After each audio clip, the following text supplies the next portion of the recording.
ये कहानी छगनपुर नाम के एक छोटे से गांव की है, जहां अजय नाम का एक गरीब किसान रहता था। अजय के परिवार में उसके अलावा उसकी पत्नी सीमा और एक बेटा राजू था, जिनके साथ वो बहुत खुशी खुशी रहता था। अजय के पास गांव में अपनी एक जमीन थी, जहां पर खेती कर वो अपने घर का पालन पोषण करता था। परंतु अब उसकी वो जमीन पहले की तरह उपजाऊ नहीं रही थी। धीरे धीरे उसकी जमीन से फसल की पैदावार भी कम होने लगी थी। एक दिन इसी चिंता में वो अपने जमीन के पास बैठा होता है और कमाने का कोई और जरिया सोचने लगता है। दिन प्रतिदिन मेरे इस जमीन से उगने वाली फसल कम होते जा रही है। लगता है मुझे अब कोई दूसरी जमीन लेकर काम करना होगा, या तो कोई और जरिया ढूंढना होगा कमाने का। पर अब मैं इस जमीन के भरोसे नहीं रह सकता हूँ। चलो एक बार चल के सीमा से राय लेकर देखता हूँ वो क्या कहती है इस बारे में। अजय तुरंत खेत से अपने घर की तरफ चल पड़ता है। घर पहुंचकर वो सबसे पहले अपनी पत्नी सीमा को आवाज लगाता है। सीमा जरा यहाँ आना, तो तुमसे एक जरूरी बात करनी है। अजय की आवाज सुनकर सीमा वहाँ आ जाती है। बोलिए, आपने मुझे बुलाया क्या? हाँ सीमा, मुझे तुमसे एक जरूरी विषय पर बात करनी है और तुम्हारी राय जाननी है। हाँ बोलिए, क्या बात है? सीमा, तुम तो जानती हो हमारी जमीन अब पहले की तरह इतनी उपजाऊ नहीं रही है, और अगर मैं ज्यादा खाद वगैरह डालने की कोशिश करूंगा तो कहीं उसकी मिट्टी और खराब ना हो जाए। इसलिए सोच रहा हूं कि कुछ समय के लिए उस जमीन पर खेती करना छोड़ दूं। हर साल थोड़ी थोड़ी खाद उसमें डालता रहूंगा, जिससे कुछ सालों बाद वो पहले की तरह उपजाऊ हो जाएगी।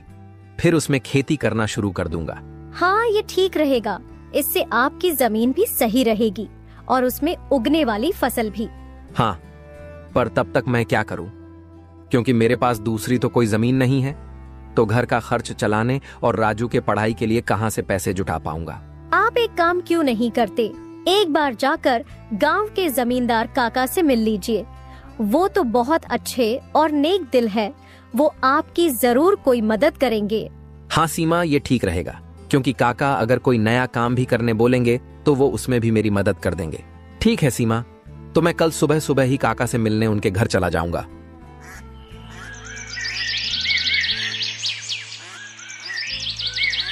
अगली सुबह अजय जमींदार से मिलने उसके घर के लिए चल पड़ता है।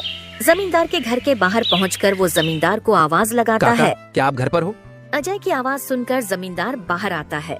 अरे आओ अजय बेटा, बोलो क्या हुआ? कुछ काम था क्या? हाँ काका, आपकी एक मदद चाहिए थी। हाँ बोलो ना बेटा, मैं किस प्रकार तुम्हारी मदद कर सकता हूँ? अजय फटाफट से जमींदार को अपने खेत की हालत बता देता है। तो इसमें परेशान क्या होना बेटा? काका, मेरे पास एक ही जमीन है जिस पर खेती कर मैं अपने घर का खर्च चलाता हूँ, और मैंने आज तक खेती के अलावा कोई दूसरा काम भी कभी किया नहीं। तो अब यही नहीं समझ रहा है मैं क्या करूँ। बेटा, खेती के अलावा दूसरा काम क्यों करना? तुम एक काम करो, मेरे पास गांव के बाहर एक जमीन है, तुम उस पर खेती करो। काका, पर इससे तो आपका नुकसान हो जाएगा। नहीं बेटा, कोई नुकसान नहीं होगा। इसी बहाने तुम मेरी जमीन की देख रेख भी करोगे, क्योंकि अब तो मेरी उम्र भी हो गई है और मेरा बेटा भी शहर में रहता है। तो इससे तुम्हारा भी भला हो जाएगा और मेरी भी थोड़ी जिम्मेदारी कम रहेगी। ठीक है काका, अगर ऐसी बात है तो मैं कल से ही उस खेत पर काम करने चला जाऊंगा। अजय जमींदार को धन्यवाद कहकर वहाँ से अपने घर के लिए निकल जाता है। अजय अपने घर पहुंचकर सीमा को सारी बात बता देता है। ये तो बहुत अच्छा है, यानी आपकी सारी चिंता ही खत्म हो गई। हाँ सीमा, अब मैं काका के खेत पर बहुत मेहनत करूंगा और कोशिश करूंगा कि एक दो और खेत खरीद लूं, क्योंकि भविष्य में ऐसी समस्या आए तो उसके लिए हम तैयार रहे।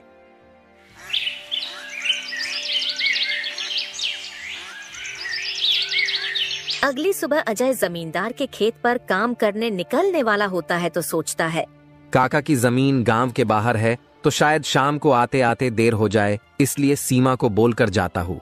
सीमा, जरा यहाँ आना तो। अजय को बुलाता सुन सीमा वहाँ आती है। बोले, आपने बुलाया मुझे? हाँ सीमा, सुनो, काका का खेत गांव के बाहर है, तो मुझे शाम को घर लौटने में थोड़ी देर भी हो सकती है। तो अगर मुझे देर हो जाए तो तुम और राजू खाना खाकर सो जाना। ठीक है, पर अपना ध्यान रखना। और हाँ, 1 मिनट रुकना, मैं आपके खाने का डिब्बा लेकर आती हूँ, वो लेकर ही जाना। फिर क्या था, अजय अपना खाने का डिब्बा लेकर गांव के बाहर वाली जमीन पर काम करने चल पड़ता है। चलते चलते कुछ समय बाद वो गांव के बाहर वाली जमीन पर पहुंच जाता है। चलो अब पहुंच गया हूँ तो फटाफट से खेत पर काम करना शुरू कर देता हूँ। अजय अपनी कुदाल उठाकर खेत पर काम करना शुरू कर देता है। अजय को अभी काम करते कुछ समय हुआ ही था कि तभी पीछे से एक सांप आकर उसे काट लेता है।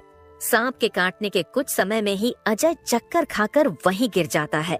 यहाँ अजय सांप के काटने से बेहोश हो चुका था, पर गांव के बाहर होने के कारण उसकी खबर अब तक उसके घर वालों को नहीं चलती है। सुबह की अब रात हो जाती है और सीमा अजय का इंतजार कर रही होती है। माँ को इतने परेशान देख राजू पूछता है, क्या हुआ माँ, पिताजी अब तक क्यों नहीं आए? बेटा, तुम्हारे पिताजी आज काम करने जमींदार काका के गांव के बाहर वाली जमीन पर गए हैं और उन्होंने मुझे बोला भी था कि उन्हें आते आते देर हो जाएगी, पर अब कुछ ज्यादा ही समय हो गया है। माँ, आप क्यों फिक्र कर रही हो? पिताजी ने जब बोला था कि उन्हें आने में देर होगी तो कुछ सोच समझकर कहा होगा। एक काम कीजिए, आप जाकर सो जाइए। राजू की बात सुनकर सीमा अपने कमरे में सोने के लिए चली जाती है। अगली सुबह भी जब सीमा देखती है कि अजय अब तक घर नहीं आया है, तो परेशान होकर वो सीधा जमींदार से मिलने उसके घर की ओर चली जाती है। सीमा जमींदार के घर पहुंचकर उनसे अजय के बारे में पूछने लगती है। नमस्ते जमींदार काका। नमस्ते बेटी, बताओ कैसे आना हुआ? काका, अजय कल आपके गांव के बाहर वाले खेत में काम करने गए थे, पर अब तक घर नहीं आए हैं। क्या कहा बेटी? अजय कल गया था और अब तक घर नहीं आया? हाँ काका, उन्होंने मुझे कहा था कि खेत गांव के बाहर है तो आते आते रात हो जाएगी, पर अब तो रात की सुबह हो गई, पर वो अब तक नहीं आए हैं। चिंता मत करो बेटी, मुझे थोड़ा समय दो, मैं अभी किसी को भेजकर पता लगाता हूँ कि अजय कहाँ है। जमींदार तुरंत अपने घर में काम करने वाले घनश्याम को अजय को देखने अपने खेत पर भेजता है। कुछ समय के बाद घनश्याम जमींदार के खेत पर पहुंच जाता है और वहां का दृश्य देखकर वो परेशान हो जाता है। ये क्या, अजय का तो पूरा शरीर नीला पड़ चुका है। मुझे लगता है इसे किसी सांप ने काटा है। मुझे तुरंत जमींदार जी को ये बात बतानी पड़ेगी। घनश्याम वहां से भागते भागते जमींदार के घर के लिए निकल जाता है। घनश्याम जैसे ही जमींदार के घर पहुंचता है, उसके कुछ कहने से पहले ही जमींदार उससे पूछने लगता है, क्या हुआ घनश्याम बेटा, तुम इतना दौड़ते हुए क्यों आए और क्या तुम्हें अजय मिला? घनश्याम जमींदार को सारी बात बता देता है जो उसने खेत में देखी थी। घनश्याम जब जमींदार को सारी बात बता रहा होता है, तभी वहाँ पास में खड़ी सीमा भी सारी बात सुन लेती है और रोने लगती है। घनश्याम, तुम सबसे पहले वैद्य जी को लेकर वहाँ पहुँचो, मैं सीमा बेटी को लेकर वहाँ आता हूँ। घनश्याम को वैद्य जी के पास भेजने के बाद जमींदार सीमा को समझाने लगता है। सीमा बेटी, पहले तो तुम रोना बंद करो और जल्दी से मेरे साथ चलो, क्योंकि तुम्हारे रोने से अजय ठीक नहीं होगा। फिर क्या था, जमींदार सीमा को लेकर अजय को देखने उसके खेत के तरफ निकल जाता है और घनश्याम वैद्य जी को लेने दूसरी तरफ निकल जाता है। जमींदार और सीमा जब वहां पहुंचे तो उन्होंने देखा अजय बेहोश हालात में खेत में गिरा था और उसका पूरा शरीर नीला पड़ चुका था। सीमा अजय के पास बैठकर रोने लगती है। तभी वहां वैद्य जी आ जाते हैं। वैद्य जी के आते ही सीमा वहां से हट जाती है और वैद्य जी अजय की हालत का जायजा लेने लगते हैं। क्या हुआ वैद्य जी, अब कैसी है अजय की हालत? देखिए जमींदार जी, मैं आपको झूठ बोलकर अंधेरे में नहीं रखना चाहता हूँ, पर अजय की हालत बहुत खराब है। वैसे तो मैंने उसे जहर को काटने वाली औषधि दे दी है, परंतु जहर अजय के अंदर कुछ ज्यादा समय तक रह गया है, जिस कारण वो प्रगाढ़ बेहोशी के हालत में चला गया है। प्रगाढ़ बेहोशी, ये क्या होता है वैद्य जी? प्रगाढ़ बेहोशी के हालत में व्यक्ति जीवित तो होता है, परंतु उसके बदन के हिस्से में हलचल नहीं होती है, और ये अब कब होश में आएगा ये भी नहीं कह सकते हैं। वैद्य जी, तो अब हम क्या करें? देखिए जमींदार जी, अभी के लिए मैं कुछ दवाइयां दे रहा हूँ, उसे समय समय पर पानी में मिलाकर देना, बाकी तो सब ऊपर वाले के भरोसे हैं। वैद्य अजय की हालत का जायजा लेकर और दवा देकर वहां से चले गए। फिर कुछ गांव वाले अजय को लाकर उसको उसके घर के बिस्तर पर लिटा देते हैं। देखो सीमा बेटी, तुम बिल्कुल चिंता मत करना, तुम अजय की अच्छे से देखभाल करो, देखना वो बहुत जल्द ठीक हो जाएगा और तुम्हें अगर किसी भी चीज की कोई भी जरूरत हो तो मुझे जरूर बता देना, और हर महीने मैं तुम्हारे लिए और राजू के लिए कुछ पैसे भेजता रहूंगा, पर तुम हिम्मत मत हारना। आपका बहुत बहुत धन्यवाद काका, आप हम लोगों की बहुत मदद कर रहे हो। जमींदार फिर वहाँ से सीमा को दिलासा देकर चले जाते हैं।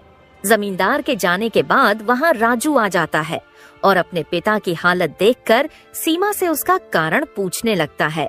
माँ, ये पिताजी को क्या हुआ है? बेटा, तुम्हारे पिताजी को कल खेत में सांप ने काट लिया है, जिस कारण वो बेहोश हो गए हैं। माँ, तो पिताजी होश में कब आएंगे? बेटा, वैद्य जी ने कुछ दवाइयाँ दी है और उन्हें समय समय पर पिलाने कहा है। उन्होंने बोला कि उन दवाइयों से वो बहुत जल्द ठीक हो जाएंगे। पर माँ, पिताजी की ऐसी हालत है तो अब हमारे घर का खर्च कैसे चलेगा? बेटा, तुम उसकी चिंता मत करो, मैं हूँ ना, मैं सब संभाल लूंगी। नहीं माँ, आप क्या क्या करोगी? आप पिताजी का ध्यान रखोगी, आप घर संभालोगी कि घर का खर्च देखोगी? माँ, आप बस पिताजी का और घर का ध्यान रखो, मैं अब खेत पर काम करके घर का खर्च चलाऊंगा। राजू की ऐसी बातें सुन सीमा भावुक हो जाती है। नहीं बेटा, तुमको काम करने की कोई जरूरत नहीं है, मैं सब संभाल लूंगी। तुम बस अपने पढ़ाई का ध्यान रखो। तुम्हारे पिताजी का सपना है कि तुम बहुत बड़े अफसर बनो, और मैं तुम्हें वो बनाकर रहूंगी, भले उसके लिए मुझे कितनी भी मेहनत क्यों ना करनी पड़े। फिर सीमा राजू को वहाँ से पढ़ने भेज देती है। मुझे अब कुछ करना ही होगा, क्योंकि मैं अब अजय का ठीक होने का इंतजार तो नहीं कर सकती हूँ। मुझे अब खुद जाकर खेती करनी होगी, और हो सके तो कोई और काम भी देखना होगा। अगली सुबह सीमा सीधे जमींदार से मिलने पहुंच जाती है। नमस्ते जमींदार काका। नमस्ते बेटी, बताओ कैसे आना हुआ, और अजय की तबीयत अब कैसी है? काका, अजय की तबीयत फिलहाल तो वैसी ही है, और मुझे आपकी एक मदद चाहिए थी, इसीलिए मैं आपसे मिलने चली आई। हाँ, बोलो ना बेटी, मैं तुम्हारी किस प्रकार मदद कर सकता हूँ? काका, मैं चाहती हूँ कि जो जमीन आपने अजय को दी थी काम करने के लिए, आप मुझे उस पर काम करने की इजाजत दे दी, ताकि मैं उस पर काम करके अपने घर का खर्च और राजू की पढ़ाई करा सकूं। बेटी, पर तुम्हें वहाँ काम करने की कोई जरूरत नहीं है, मैं हूँ ना। मैं तुम्हारे घर के लिए जो भी खर्च लगेगा हर महीने भेज दिया करूँगा। नहीं काका, आपने अब तक हमारी बहुत मदद की है। अब आप बस मुझे आपके खेत में काम करने की इजाजत दे दीजिए। मैं अब खुद काम करके अपना घर चलाऊंगी और अपने बेटे को बड़ा अफसर बनाऊंगी। जमींदार सीमा को बहुत समझाने की कोशिश करता है, पर सीमा जमींदार की बात मानने तैयार नहीं थी। आखिर में सीमा की बातें सुनने के बाद जमींदार सोचने लगता है। मुझे लगता है सीमा मेरी बात नहीं मानेगी, पर अगर वो काम करने इतने दूर जाएगी तो वो अजय का ध्यान नहीं रख पाएगी। एक काम करता हूँ, मैं सीमा को मेरी गांव के अंदर वाली जमीन पर काम करने के लिए कह देता हूँ, ताकि वो खेतों पर काम भी कर सके और अपने घर का ध्यान भी रख सके। ठीक है सीमा बेटी, मैं तुम्हें अपने खेत पर काम करने की इजाजत तो दे सकता हूँ, पर तुम्हें मेरी एक बात माननी होगी। हाँ काका, बोलिए ना। बेटी, तुम्हें मेरे गांव के बाहर वाले खेत पर काम करने की कोई जरूरत नहीं है। मेरे पास तुम्हारे घर के नजदीक भी एक खेत है, तुम वहां काम कर सकती हो, ताकि तुम अपने घर का और अजय का दोनों को ख्याल रख पाओगी। काका, ये तो और भी अच्छा रहेगा, इससे तो मेरी बहुत मदद हो जाएगी। बेटी, पर एक छोटी सी समस्या है, वो खेत बाहर वाले खेत से थोड़ा छोटा है। हाँ तो कोई बात नहीं है काका, वो खेत मेरे घर से नजदीक है, वही बहुत बड़ी बात है। मैं खेत में काम करने के साथ साथ दूसरे के घर का काम भी करना शुरू कर दूंगी, ताकि उन पैसों से मैं राजू की पढ़ाई का खर्च निकाल सकूं। बेटी, पर तुम्हें इतना काम करने की क्या जरूरत है? काका, मुझे काम करना ही होगा। अजय का सपना था कि राजू पढ़ लिख कर बड़ा आदमी बने। अगर मैं मेहनत नहीं करूंगी तो उसका सपना अधूरा रह जाएगा। राजू की पढ़ाई के लिए और घर चलाने के लिए मुझे हर हाल में ये जिम्मेदारी उठानी पड़ेगी। जमींदार सीमा के संकल्प और साहस से भावुक हो जाते हैं। ठीक है बेटी, तुम्हारी मेहनत देखकर मुझे पूरा भरोसा है कि तुम जरूर सफल होगी। मैं तुम्हारी हर संभव मदद करूंगा। तुम कड़ी मेहनत करो, भगवान भी तुम्हारे साथ हैं। सीमा ने जमींदार के गांव के अंदर वाले खेत पर काम करना शुरू कर दिया। वह सुबह खेत पर काम करती और दोपहर के बाद गांव के घरों में सफाई और खाना बनाने जैसे छोटे मोटे काम करने जाती। धीरे धीरे सीमा की मेहनत रंग लाने लगी। खेत में अच्छी फसल हुई, जिससे उसका घर चलने लगा और जो पैसे वह दूसरों के घरों में काम करके कमाती थी, वह राजू की पढ़ाई में खर्च करने लगी। बेटा, मैं चाहती हूँ कि तुम मन लगाकर पढ़ाई करो। तुम्हारे पिताजी का सपना है कि तुम अफसर बनो। मैं तुम्हारे लिए हर मुश्किल को पार कर लूंगी। माँ, मैं कड़ी मेहनत करूंगा। एक दिन मैं पिताजी का सपना पूरा करके दिखाऊंगा। सीमा की मेहनत और त्याग से गांव के लोग भी प्रेरणा लेने लगे। उन्होंने देखा कि कैसे एक माँ अपने परिवार के लिए हर कठिनाई का सामना कर रही है। इसी बीच अजय की हालत धीरे धीरे सुधरने लगी। वैद्य जी की दवाओं और सीमा की देखभाल ने जहर का असर कम कर दिया। एक दिन अचानक अजय को होश आ गया। अजय को होश में आते देख सीमा बहुत खुश हो गई। अजय, तुम्हें होश आ गया। भगवान ने मेरी मेहनत और दुआएं सुन ली। सीमा, मैंने तुम्हें और राजू को बहुत परेशान किया। नहीं अजय, तुम हमारी ताकत हो। जब तक तुम ठीक हो रहे थे, मैंने हर जिम्मेदारी संभाली और देखो, अब सब कुछ ठीक हो रहा है। अजय धीरे धीरे पूरी तरह ठीक हो गया।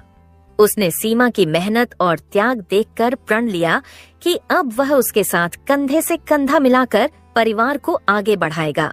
राजू की पढ़ाई भी सफलतापूर्वक चलती रही और कुछ सालों बाद वह एक बड़ा अफसर बन गया।